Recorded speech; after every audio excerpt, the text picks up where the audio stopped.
Psychology says that people who have no friends are often misunderstood, not broken, not antisocial, and definitely not failures.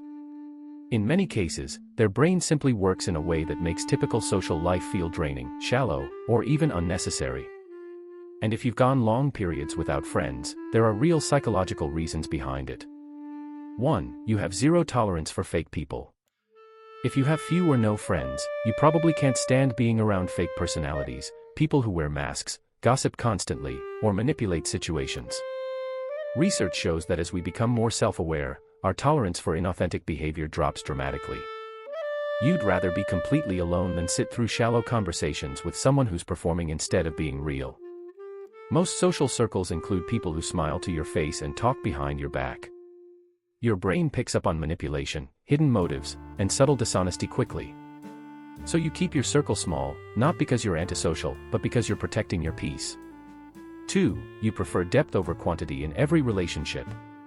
People without friends aren't avoiding relationships, they're avoiding surface-level ones.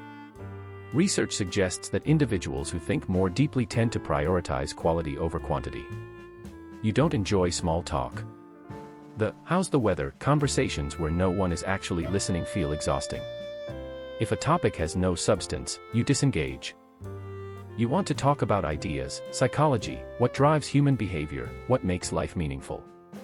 And because that kind of connection is rare, you'd rather wait for something real than force something empty. 3. Your brain needs more recovery time after social interaction. Some people naturally have a more sensitive nervous system. Psychology sometimes refers to this as high social sensitivity. After interacting with others, your brain simply needs longer breaks to recharge. This doesn't mean you dislike people. It just means social interaction costs you more energy. While extroverts gain energy from being around others, you spend energy. You process conversations more deeply, pick up on emotional cues quickly, and analyze interactions on multiple levels. For you, social energy is limited, so you protect it. After socializing, you need real solitude to reset. 4. You're highly independent and don't rely on external validation. Many people with few friends don't depend on social approval to feel secure. Psychology calls this low social dependency. You can entertain yourself, solve problems alone, and feel comfortable inside your own mind. Instead of needing constant connection, you've built an inner world that feels stable and complete. To some people, this can look distant. But in reality, it's emotional strength. Your standards for friendship are high. You don't give just anyone access to your time, energy, or personal space. While others collect acquaintances, you're selective. 5. Past experiences made you cautious. People with no friends often share one common factor: a past experience that changed how they trust.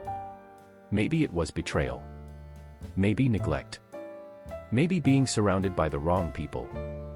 Psychology shows that once trust is broken, the brain becomes more protective. You observe longer. You test consistency. You raise the bar. This creates what psychologists call a higher trust threshold, meaning people have to prove themselves before you let them in. Here's what all of this means. If you have few friends, it doesn't mean something is wrong with you. It may simply mean your mind operates with more awareness, sensitivity, depth, and higher standards. You may have a richer inner world, sharper intuition, and stronger self-awareness than most people realize. Sometimes the strongest minds walk alone, not because they can't connect, but because they refuse to settle. And if this resonated with you, subscribe for more psychology insights that explain your personality in ways school never did. You might discover something about yourself that changes how you see your entire life.